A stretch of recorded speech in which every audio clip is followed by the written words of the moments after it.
दीपक अपने पोते को अपने सीने से लगाते अपने बेटे से बात कर रहे थे। पापा, ये तो यूं ही रोज़ सुबह सुबह शुरू हो जाता है। वह अपनी जगह से उठा था कि लक्ष्मी जल्दी उसके पास आई थी। उसका मोबाइल और घड़ी थमाने लगी। उसने इशारा किया कि वे बाहर तक उसके साथ आए।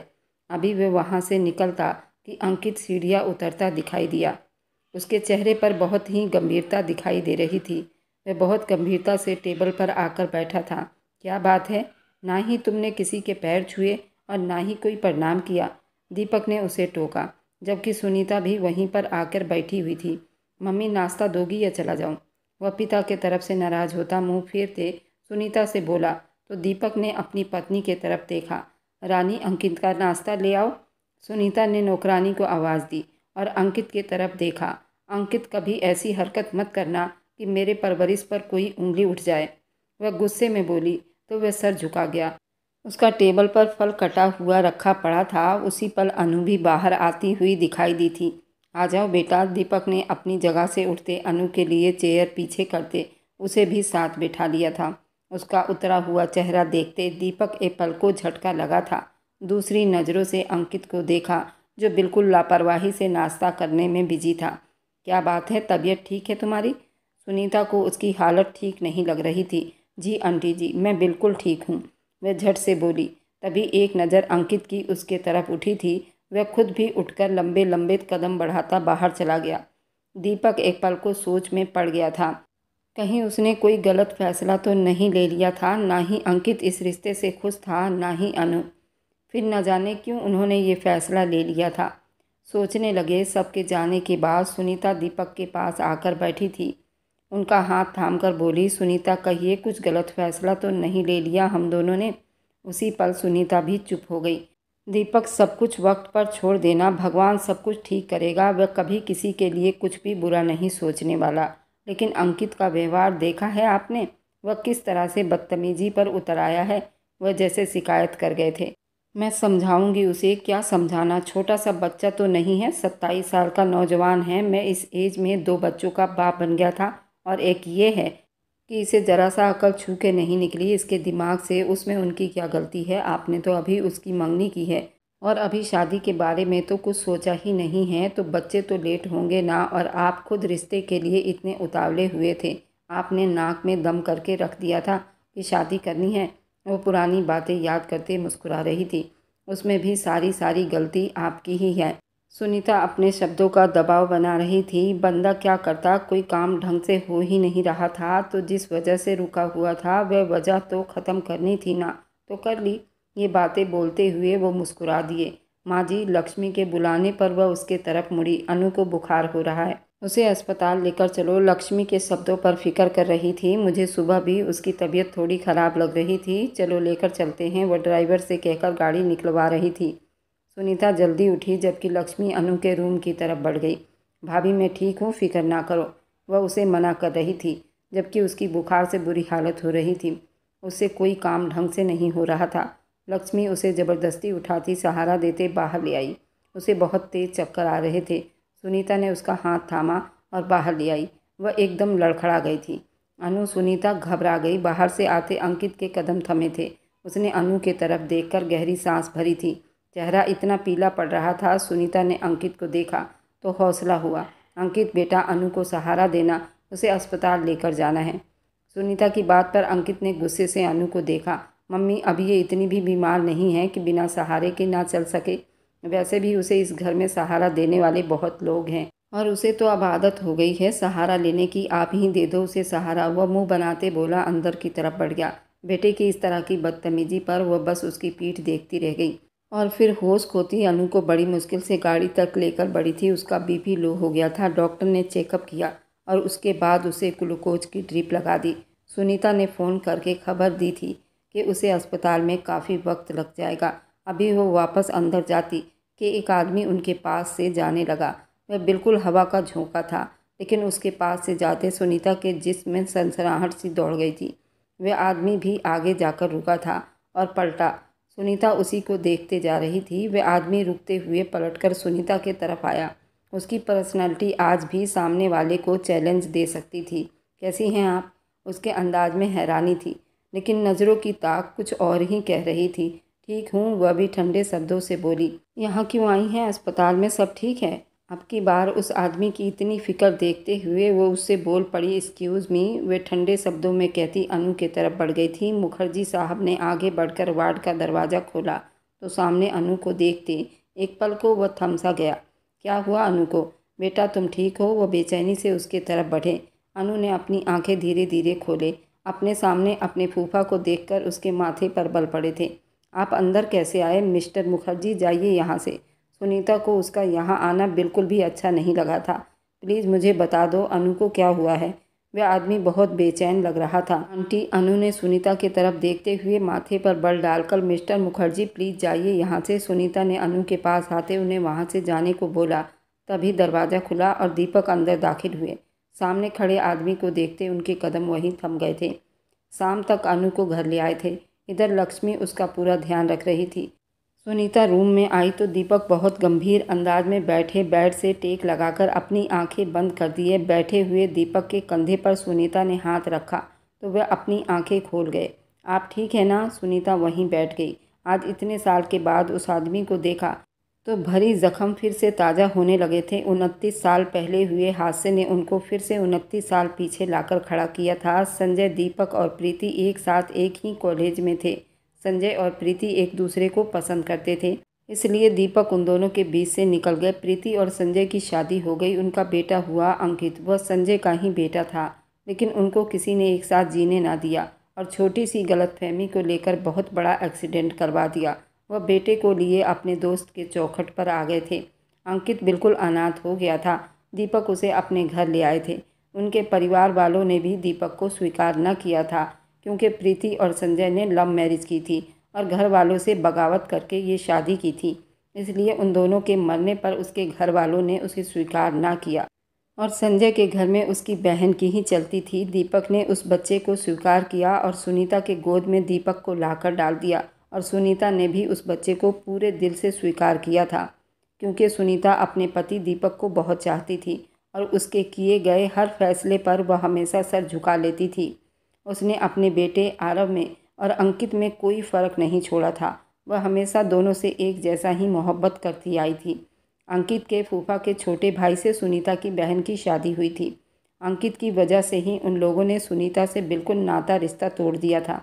इधर बिल्कुल वैसे ही कहानी अनु के साथ थी। ये दोनों की कहानी बिल्कुल सेम थी। अनु भी सुनीता की सहेली की लड़की थी और उसके माँ बाप के चले जाने के बाद सुनीता ने उसे अपने घर में जगह दी और आज की डेट में उसे बहू बनाने का फैसला भी किया था। वह मासूम डरी सहमी अपने अंकल के साथ उनके घर आ गई थी। सुनीता ने अनु को न सिर्फ अपने सीने से लगाया, बल्कि अपने छोटे बेटे अंकित के साथ अनु का रिश्ता भी तय कर दिया। पर वक्त के मार ने उन दोनों पर इतना जुल्म ढाया, वह बिखरता ही जा रहा था। सुनीता की आंखों में आंसू भर आए थे। क्यों रो रही हो? दीपक ने उनके आंसू पूछे। दीपक, मैं कसम खाती हूँ, मेरे लिए आप ही मेरा सब कुछ हैं। जो आप हैं वह कोई नहीं। ऐसे सफाई देने का क्या मकसद? मैं आपसे गुस्सा थोड़ी हूँ। आपने आज जो भी देखा वैसा कुछ नहीं। प्लीज़ सुनीता, ऐसी कोई सफाई मत दो कि मैं अपनी नज़रों में ही गिर जाऊँ। आपके किरदार पर मुझे बहुत ज़्यादा विश्वास है और मैं किसी के आने की वजह से या किसी से बात करने की वजह से तुमसे कभी नाराज़ नहीं हो सकता। सुनीता ने आगे बढ़कर दीपक के सीने पर अपना सर रख लिया और ये सुकून की लहर उन दोनों पर दौड़ गई थी। उनके पूरे जिस्म में बस मुझे ही ये जगह शुरू से पसंद है कि तुम मुझ पर इतना विश्वास करते हो। हम दोनों पर भगवान की कृपा है। भगवान हमारे साथ कभी बुरा नहीं कर सकते। तुम ही मेरी सुकून हो। सुनीता बड़ी गंभीरता से बोली, जबकि दीपक ने धीमी मुस्कान के साथ सुनीता के बालों पर हाथ रखे और जानते थे सुनीता उनके साथ पूरे दिल से जुड़ी हुई है। लेकिन वे आज मुखर्जी की वजह से बहुत परेशान दिखाई दे रही थी। अचानक ही खाना खाने के बीच अनु का जी मतलाने लगा। वे बहाना बनाकर उठती रूम में आ गई। उसे उल्टी करते आधे से ज़्यादा जान निकल गई थी। जब सुनीता रूम में आई तो अनु को इस हाल में देखकर वह परेशान हो गई। तुम ठीक हो ना अनु? एकदम से क्या हुआ? पता नहीं आंटी जी, वह सब्जी की सुगंध से मेरा दिल बहुत घबराने लगा है। मुझे उल्टी करने का मन कर रहा है। ये क्या बोल रही हो? सुनीता का दिल धड़कने लगा। अंकित 1 महीने से घर पर नहीं था। वह अपने ड्यूटी पर ही रहता था। किसी ने भी उससे इस बारे में दोबारा बात नहीं की थी, बल्कि सब ने उसे उसके हाल पर छोड़ दिया था। अनु डेट आई थी उन्होंने डरते डरते पूछा। अनु भी उनकी बात का कुछ कुछ मतलब समझ चुकी थी। बिल्कुल फीके चेहरे से उन्हें देखने लगी। सच सच बताओ अनु, क्या तुम्हारे और अंकित के बीच में कोई शारीरिक संबंध हुआ था? उनके सवाल पर अनु रोते हुए उनके गले से लग गई। हे भगवान, कब हुआ ये सब? तुमने मुझे पहले क्यों नहीं बताया? अंकित कैसे कर सकता है ऐसा? उनका सब थोड़ा धीरे हुआ था। आंटी जी प्लीज़ कुछ मत कहो उन्हें, वह पहले ही मुझसे बहुत नफरत करते हैं।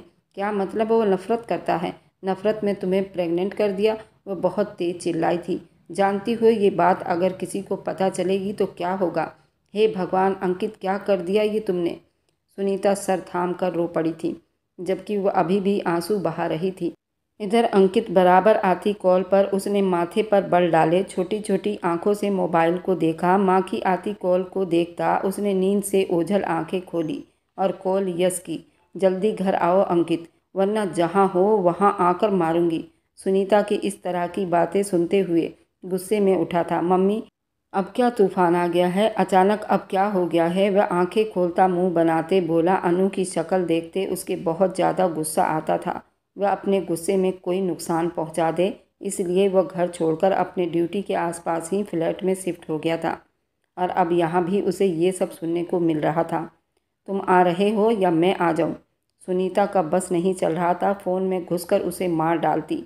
माँ यार, आप भी ना। वह कॉल काटता उठते बाथरूम में चला गया और फिर कुछ ही देर में वह अपने घर में था। सुनीता ने जैसे ही उसे इस बात पर सवाल किया तो वह खुद भी एक पल को बिल्कुल सुन्न सा रह गया। दांत पीसते हुए अचानक वहाँ से निकलता अपने कमरे में चला गया। अगर वह प्रेग्नेंट थी तो ये बात माँ को बताने की क्या ज़रूरत थी?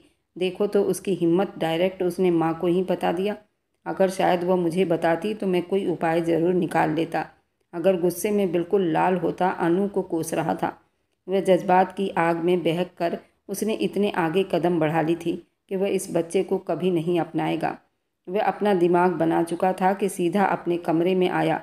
सुनीता भी उसके पीछे ही आई थी, लेकिन मोबाइल पर दीपक की कॉल आते देख वापस पलटी थी। अपने कमरे में जाते ही उसने अनु को अपने कमरे में बुलाया। उसका बुलावा सुनकर अनु के रोंगटे खड़े हुए थे। क्या पता औलाद का सुनकर वह भागता चला आया है। अनु भी गलतफहमी का शिकार हुई थी।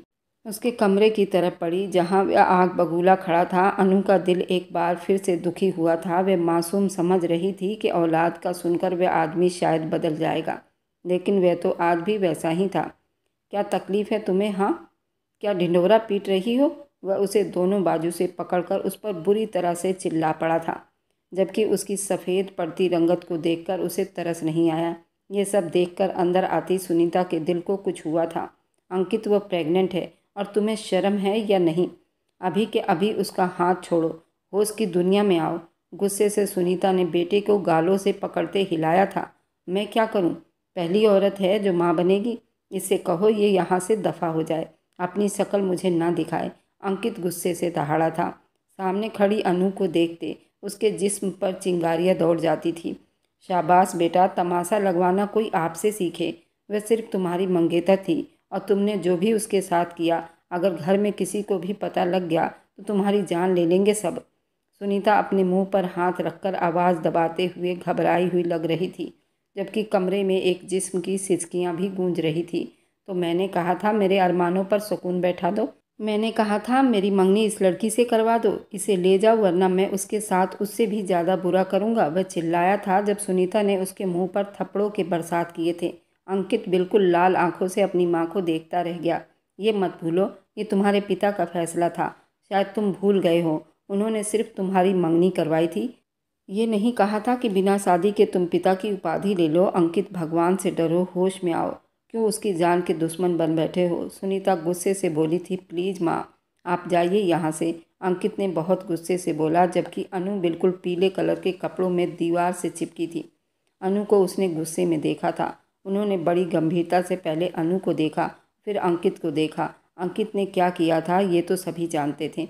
अनु की गलती बस ये थी कि वो उसे मोहब्बत कर बैठी थी, और इस मोहब्बत ने आज उसे कहीं का नहीं छोड़ा था। वह कैसे इस जायज़ बच्चे को छुपाती जिसे उसके ही पिता ने उसे अपनाने से मना कर दिया था। चलो अनु। सुनीता ने अनु का हाथ थामा, जो बहुत ज़्यादा ही काँप रही थी। अंकित ने अपनी निगाहें फैलाई। वह कुछ पल उसे देखता रहा, शायद वह उसका खून ही कर देता। वह तेज चिल्लाया था। उस पर चिल्लाता हुआ अब बाथरूम में चला गया। क्यों आती हो उसके कमरे में? तुम जानती भी हो इस सब का असर इस बच्चे पर क्या पड़ेगा? सुनीता की आंखों में उसको देखकर आंसू तैर रहे थे। आंटी जी, मुझे बचा लीजिए। वह फूट फूट कर रो रही थी। उनके सीने में चेहरा छुपाकर बहुत बुरी तरह से रोई थी। सुनीता उसे वहाँ से सीधा बाहर ले आई थी। उन्होंने आस पास देखा। उस वक्त सब सो रहे थे। कोई जाग जाता तो उन तीनों को वहाँ देख लेता और ये सब बातें जान लेता तो न जाने आज क्या हो जाता। उन्हें सबसे ज़्यादा अपने पति का डर था। वे अनु को लेकर उसके रूम में दाखिल हुई, जो सीढ़ियाँ उतरकर दूसरी तरफ था। अनु के माँ बाप के मरने के बाद अनु उनके बहुत करीब थी। वे अनु का बहुत ख्याल रखती थी, बल्कि अनु का सभी ख्याल रखते थे, खासकर दीपक। यहाँ तक कि उनका सगा बेटा अब भी उसका बहुत ख्याल रखता था, सिवाय अंकित के। सभी घर में उसके लिए मोहब्बत रखते थे। सुनीता ने उसके आंसू साफ किए। आज से उस बदतमीज लड़के के कमरे में मत जाना, सुनीता ने उसे प्यार से देखते हुए कहा। वह बिल्कुल पीली पड़ती रंगों वाली लड़की किसी की भी पसंद बन सकती थी, मगर अंकित को उसे बेहद नफरत थी और वह अपनी गलती भी तो नहीं मान रहा था। उसे पेरिस जाना था। वह हमेशा के लिए चले जाना चाहता था और उसकी वजह सिर्फ उसकी गर्लफ्रेंड सोनिया थी। उसकी गर्लफ्रेंड जिसने उसका दिमाग अभी तक खराब कर रखा था।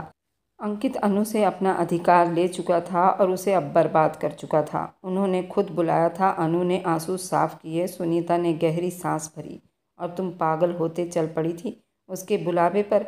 वह जरा गुस्से में हुई थी। आंटी जी, मुझे छोड़ने की धमकी दे रहा था और मंगनी तोड़ने की बात कर रहा था, जिसकी वजह से मैंने उसकी बात मान ली थी। सुनीता चुप हो गई। वह लड़का इतना ज़िद्दी था कि नाक में दम करके रख दिया था। अब तुम रेस्ट करो, अब रोना मत। सुनीता ने उसको लेटने का इशारा किया, जबकि अनु ने सर हाँ में हिला दिया। सब मेरे बारे में क्या सोचेंगे आंटी जी? अभी ये सब सोचने का टाइम नहीं है मेरी बच्ची, सिर्फ तुम अभी अपने सेहत पर ध्यान दो। वह हिचकियों से रो रही थी। सुनीता ने उसको गले से लगा लिया था। कोई कुछ नहीं सोचेगा, इस बात को यहीं ख़त्म करो और छुपा लो इसे। मुझे जहाँ तक हो सकेगा मैं सब कुछ ठीक करने की कोशिश करूँगी। अब इसका एक ही हल है कि अब तुम दोनों की जल्दी से शादी कर दी जाए। वह धीमी आवाज़ में बोली। नहीं आंटी जी, प्लीज़ ऐसा मत करो। वह उनका हाथ थामे रोने लगी, जबकि सुनीता को बहुत अफसोस हुआ था। आज अपने परवरिश पर अनु अब रोना नहीं मेरी बच्ची, इस बच्चे पर बुरा असर पड़ेगा। अनु अभी भी यही रट लगाई थी। क्या वह इस बच्चे को अपना लेगा? कुछ नहीं होगा, तुम फिक्र मत करो। उन्होंने उसे प्यार से कहते उसके पास से उठी। मैं नौकरानी के हाथ से कुछ खाने को भिजवा देती हूँ, वह बोली और उसके माथे को चूम कर वहाँ से चली गई। जबकि उनके निकलते ही अनु ने जल्दी से अपना रूम लॉक किया और पेट पर हाथ रखकर वह ज़मीन पर बैठती चली गई। वह रात जो उसकी इज्जत छीन ली गई थी उसकी आंखों के आगे घूमने लगे। एक मोहब्बत की इतनी बड़ी सज़ा। उसकी सिसकियाँ उसके कमरे की हालत बयां कर रही थी। इधर अंकित बहुत खुश दिखाई दे रहा था। मेरा वीज़ा लग गया है, मैं बाहर जा रहा हूँ। अचानक से अंकित ने सब पर बम फोड़ा। किसके परमिशन से तुम बाहर जा रहे हो? दीपक को बहुत ज़ोर से गुस्सा आया था। मैं कानूनी तौर से बालिग हूँ और मुझे अपने फैसले लेने के किसी की परमिशन की ज़रूरत नहीं। वह आज फिर पिता की आंखों में घुसकर बोल रहा था। नामुमकिन। दीपक का गुस्से से बुरा हाल था। वह बहुत गुस्से वाले अंदाज में हंसा था। वीज़ा भी लग गया है, पासपोर्ट भी बन गया है और ये लो अब तो टिकट भी आ गया है। आप तो क्या, आज मुझे दुनिया की कोई ताकत पेरिस जाने से नहीं रोक सकता। वह अपने पिता के सामने चैलेंज करने लगा था। अगर तुम्हें जाना है तो अपनी पत्नी को साथ लेकर जाओ। अचानक से सुनीता की बात पर सभी ने चौंक कर उसे देखा। बिना शादी के? अभी तो शादी हुई नहीं, अनु को कैसे भेज सकती हो? दीपक को कुछ समझ नहीं आया। शादी का पूरा अधिकार तो ये लड़का अनु से कब का ले चुका है, लेकिन अब उसे स्वीकार नहीं कर रहा। वह बहुत दुख और अफसोस से बोली। 1 महीने से ऊपर होने को आया है, ये बात छुपाते हुए कि शायद अंकित को अपनी गलती का एहसास हो जाएगा और ये संभल जाएगा। लेकिन मेरी चुप्पी को अंकित ने कमजोरी समझ लिया है और उसका नाजायज़ फ़ायदा उठा लिया है और अब वह और ज़्यादा चुप नहीं रह सकती थी। क्या मतलब इस बात का? सीढ़ियाँ उतरते आरव और लक्ष्मी, अनु भी नीचे आ रहे थे। उनकी बातों पर वहाँ एकदम सन्नाटा सा छा गया था। सुनीता ने दांत पर दांत जमाए अंकित को देखा। पिता बनने वाला है आपका बेटा। सुनीता के शब्द पर एक पल को सब सन्नाटे में चले गए थे, जबकि अंकित ने अपने होंठ भींचे थे और गुस्से की नज़रों से माँ को देखा था। अंकित, क्या ये सच है? दीपक को विश्वास नहीं हुआ था। पहली बार पत्नी की बात को वह रद्द कर बैठे थे। आप सभी लोग मेरी बात को कान खोल कर सुन लो। मैं ये बात क्लियर कर देना चाहता हूँ, चाहे कुछ भी हो जाए मैं पेरिस जाकर ही रहूँगा। मुझे अपना फ्यूचर बनाना है। अगर आपने मुझे इस बच्चे की वजह से ब्लैकमेल किया तो मैं क्या। आरव गुस्से से उसकी तरफ बढ़ता उसके गिरेबान तक पहुँच गया था। हाथ हटा ले भाई, वरना मैं भूल जाऊँगा मेरा आपके साथ कोई रिश्ता भी है। तो भूल ही जाओ। आज आरव का गुस्सा बहुत ज़्यादा बढ़ गया था। अब छोड़ दो उसे दीपक। जैसे आज ढह से गए थे, उनकी आवाज़ टूटी थी। उन्होंने अब अपने कदम पीछे हटा लिए थे। तुम जाना चाहते हो तो ठीक है, जाओ, लेकिन एक बात याद रखना, आज के बाद तुम्हारा इस घर से कोई संबंध नहीं होगा, ना ही अनु से और ना ही आने वाले बच्चे से। मर गए हम सभी तुम्हारे लिए। दीपक के गंभीर आवाज़ पर सबने हैरानी से उन्हें देखा। दीपक सुनीता ने तड़प कर उनकी तरफ देखा। जो भी था अंकित जितना भी जिद्दी और गुस्से वाला था, लेकिन था तो उनका बेटा ना। अंकित बिना कुछ कहे धीरे कदमों से दरवाजे की तरफ बढ़े। वसीयत करता हूँ, अगर मैं मर भी जाऊँ तो मेरे मरने की खबर भी उसे न देना और ना ही मेरे अर्थी को उसे हाथ लगाने देना। उनकी आखिरी शब्द पर अंकित के दिल में इतनी जोर से चुभन हुई कि उसके अंदर तक सब कुछ हिल गया। उसने आज एक माँ बाप का दिल दुखाया था। उसका इरादा एक पल को डगमगाया था। उसके घमंड और जिद्दपन में वह अपने आप को संभाल गया था और लंबे लंबे कदम लेता वहाँ से चला गया। दीपक एकदम लड़खड़ा गए। पापा। आरव ने उन्हें थामा। मैं ठीक हूँ यार, फिक्र ना करो। वह गहरी सांस भरते अपनी भीगी आंखें बंद कर गए, जबकि सुनीता उन्हें यूं पहली बार इस तरह बेहाल देखकर तड़प रही थी। अनु तो पागल ही चुप होकर रह गई थी। एक तूफान सा था जिसके आने का सब पर असर हुआ था। सबके दिलों में तीर बनकर चुभा था और ये तूफान सब कुछ बहाकर ले गया था कि पता ही नहीं चला। इधर अब इस बात को बीते 5 साल बीत चुके थे। वह गाड़ी ड्राइव कर रहा था कि अचानक एक छोटी सी बच्ची उसके गाड़ी के सामने आकर खड़ी हुई। उसने ऐन वक्त पर ब्रेक लगाते उस बच्ची को बचाया था। वह तितलियों के पीछे भाग रही थी, जिसे थामने के लिए वह रोड पर भागी थी। अंकित सीट बेल्ट हटाता जल्दी बाहर निकला था। गुड़िया बेटा आप ठीक हो? और उसके पास घुटनों के बल बैठता उसे देखने लगा। कहीं चोट तो नहीं आई आपको? वह बच्ची अंकित को देखकर धीमा सा मुस्कुराई। उसकी मुस्कान पर अंकित को किसी की मुस्कान की झलक दिखाई थी, जबकि उस लड़की की आंखें गहरी नीले रंग की थी, बिल्कुल अंकित की तरह थी। अंकित को लगा आईना देख रहा हो। पायल अचानक से आवाज़ की पुकार पर वे दोनों चौंक उठे। उस बच्ची ने पलटकर देखा जहाँ उसकी माँ परेशान उसे देख रही थी। वह भागती हुई अपनी बेटी के पास आई। वह बच्ची भी माँ के तरफ लपकी थी। पायल मेरी बच्ची, तुम्हें कुछ हुआ तो नहीं? मेरी जान, मेरी बच्ची, आप ठीक है ना? वह उसे चिपट कर प्यार किए जा रही थी, जबकि अंकित गुमसुम बैठा उसे देख रहा था। माँ वह एक रंग बिरंगी बड़ी सी तितली की तरफ इशारा करते बोली, बेटा ऐसे नहीं करते।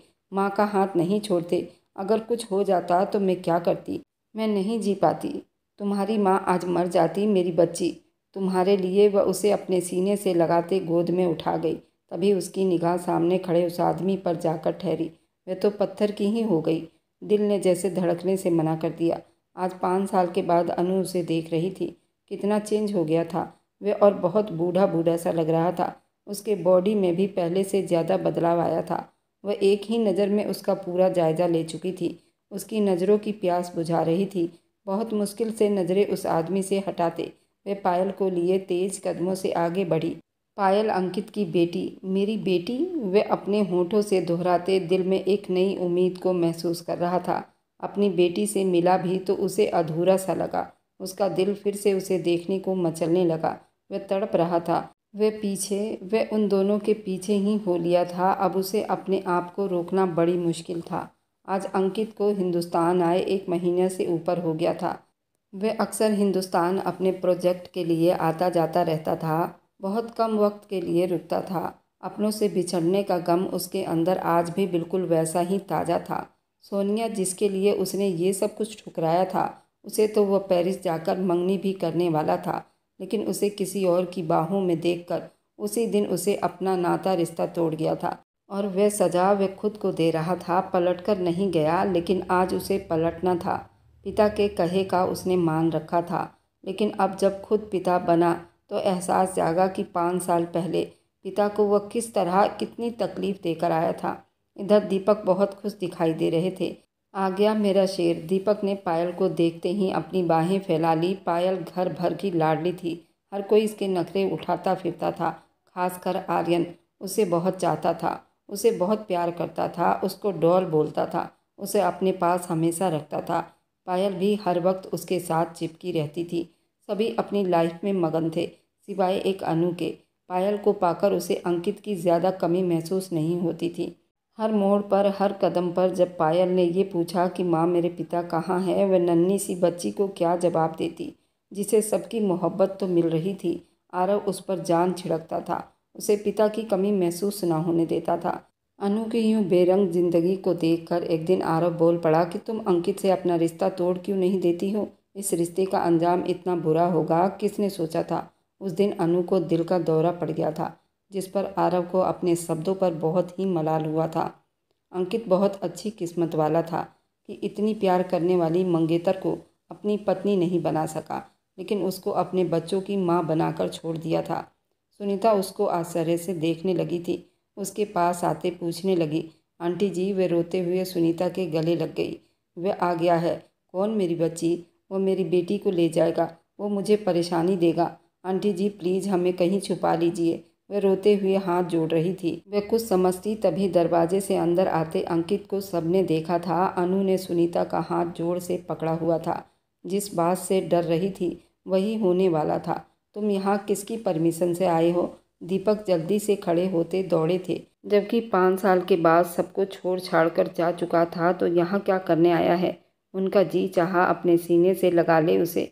और शायद ये दिल की ही आवाज़ थी जो अंकित ने सुन ली और आगे बढ़ते खुद ही पिता के सीने से जा लगा। दीपक ने खुद को छुड़ाना चाहा, लेकिन अंकित की पकड़ बहुत तेज थी और वह दूर ना हो सका। क्या लेने आए हो यहाँ? अब वो गुस्से से बोले थे। लेकिन अब तुम्हारी कोई भी चाल कामयाब नहीं होगी। प्लीज़ पापा मुझे माफ़ कर दो, वह रोते हुए बोला। तो दीपक की आंखें भी भीग गई। सुनीता बेटे को देखते रो पड़ी थी और मुस्कुरा भी रही थी। माफ़ी मुझे नहीं, अपनी पत्नी से मांगो, जिसका दिल सबसे ज़्यादा दुखाया है तुमने। बहुत दुख दिए हैं तुमने उसे। अब की बार अपनी बातों को बड़ी धीरे से बोली थी। बेटे को देखकर तड़प तो वो भी गई थी। धीमे शब्दों में बोली तो अंकित अनु के तरफ कदम बढ़ा दिए। अनु घबराकर सुनीता को देखने लगी। अगले ही पल वह अनु के सामने आता घुटनों के बल बैठा था। ये मंजर आते आरव और लक्ष्मी ने भी देख लिया था, लेकिन वे चुप थे। अंकित के माफ़ी मांगने पर उसके जोड़े हुए हाथ सबने देखे और वह अपने किए पर शर्मिंदा था। मुझे माफ़ कर दो अनु, मैंने तुम्हें बहुत दुख दिए, बहुत जुल्म किया तुम पर। अपने जिद में सही और गलत का फ़र्क नहीं कर पाया और उसी की सज़ा खुद को देता रहा। इतने साल तक आप सबसे दूर रहकर, लेकिन अब नहीं रह सकता हूँ। मेरे बेचैन दिल को सुकून नहीं आ रहा जब तक तुम माफ़ नहीं करोगी। वह हाथ जोड़कर घुटनों के बल बैठा हुआ था। अनु को बहुत बुरा लगा। खबरदार अनु उसे माफ़ किया तो वह अनु के नरम तबीयत को बहुत अच्छे से जानता था। सब जानते थे कि वह 1 मिनट से पहले अंकित को माफ़ कर देगी और सच में ऐसा ही हुआ था। उसने अंकित को माफ़ कर देना चाहा। भगवान ने उसका दिल बहुत नरम बनाया था। जितना उसने तड़पाया हिसाब लगाओ। 5 साल में कितने दिन, कितने घंटे और कितने मिनट होते हैं।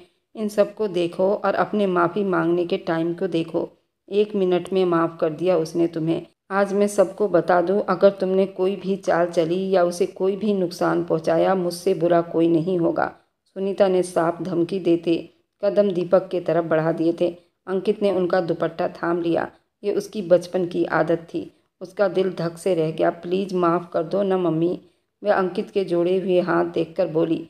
सुनीता का अपना दिल पसीज गया था। मम्मी माफ़ कर दो ना प्लीज़। सुबह का भूला अगर शाम को घर वापस आ जाए तो उसे भूला नहीं कहते, आरव ने मुस्कुराकर कहा। 5 साल के बाद वापस आया था। सुनीता ने भगवान से प्रार्थना की और अंकित ने माँ को गले से लगाया और सभी घर वालों के गले लगा। अब सामने खड़ी लड़की कैसे गले लगाता? माफ़ कर दो ना, उसके पास जाते प्यार से बोला। उसकी नाक को छेड़ गया तो वह आंसू पोंछती सर झुका गई। उसी पल अंकित ने बिना किसी की परवाह किए अनु को अपने सीने से लगा लिया। अनु घबरा गई, खुद को उसकी पकड़ से छुड़ा नहीं पाई। पायल को अपनी बाहों में भरते उस पर अपना प्यार लुटाने लगा और अनु अपनी बेटी को यूं खुश देखकर दिल में सुकून सा महसूस किया। बहुत मुश्किल है इस तरह माफ़ करना, लेकिन माफ़ करने वाला हमेशा ही भगवान के नज़दीक होता है। अपनी बेटी की चेहरे की खुशी देखकर ही सब माफ़ कर गए थे और भगवान से प्रार्थना करने लगे थे। और इसी खुशी में घर में पूजा रखवाई गई थी। अनु और अंकित की शादी थी और उस शादी में उनकी 5 साल की बेटी भी शामिल थी। दिन भर प्रोग्राम चलता रहा, फिर शाम हो गया। पायल अपने कमरे में गहरी नींद में चली गई थी। अनु भारी भरकम लहंगा पहने पायल के पास सो रही थी। उसने जल्दी से बाथरूम का रास्ता नापा। वह अपने लहंगे को उतारने लगी, तभी बाथरूम का दरवाज़ा खुला तो अनु एकदम घबरा गई। वे कोई और नहीं, अंकित था। उसने उसके हाथों को पकड़कर दीवार में दबा दिया। अनु ने अपने कपड़े तो पूरे उतार दिए थे। उसे नहीं मालूम था कि अनु के कमरे में अंकित आ जाएगा, क्योंकि उसका कमरा तो अलग था। लेकिन अब तो वह उसकी पत्नी बन गई थी, तो वह कैसे अलग कमरे में सोता। वह उसी अधिकार में उसके कमरे तक चला आया था। जब कमरे में अनु को नहीं देखा और अपनी बेटी को गहरी नींद में सोते देखा तो उसने तुरंत बाथरूम के तरफ झांका तो बाथरूम में ही अनु बिन कपड़ों की थी और अंकित अपने ऊपर कंट्रोल नहीं रख पाया था और उसके दोनों बाजुओं को दीवार के सहारे दबाकर उस पर बरस पड़ा था। वह भी 5 सालों से तड़प रही थी। आज उसके प्यार को पाकर वह पूरी हो गई थी। वह भी अपने आप को अंकित को सौंप चुकी थी। वह बाथरूम में ही न जाने कितनी देर तक प्यार करते रहे और दोनों एक दूसरे की प्यास को बुझाकर अब सुकून में हुए थे। और बाथरूम से बाहर आते अपने अपने कपड़े एक दूसरे को पहनाते वे बिस्तर पर एक दूसरे से चिपक कर अपनी बेटी के साथ सोए थे। बेटी अभी तक गहरी नींद में थी। अंकित के आंखों में नींद गायब थी। वह अपनी बेटी पायल को ही निहार रहा था। नींद तो अनु के आंखों से भी गायब थी, क्योंकि 5 सालों के बाद उसकी मोहब्बत उसे मिल गई थी। और मेरी वीडियो आप लोग जहाँ कहीं से भी देखते हैं, कमेंट में अपने शहर और राज्य का नाम ज़रूर बताएं। मुझे आप लोगों के कमेंट पढ़ने में बहुत आनंद आता है और उन सभी का मैं बहुत बहुत धन्यवाद करना चाहती हूँ। जो लोग मेरी वीडियो को देखते हैं, लाइक करते हैं और शेयर करते हैं। अगर आपको आज की कहानी पसंद आई है तो वीडियो को ज़रूर लाइक कीजिएगा और अपने दोस्तों के साथ शेयर भी कीजिएगा। और हाँ, अगर आपने अभी तक हमारे चैनल को सब्सक्राइब नहीं किया है तो ज़रूर सब्सक्राइब कर लें। मिलते हैं हम अपनी कल की एक और नई दिलचस्प कहानी के साथ।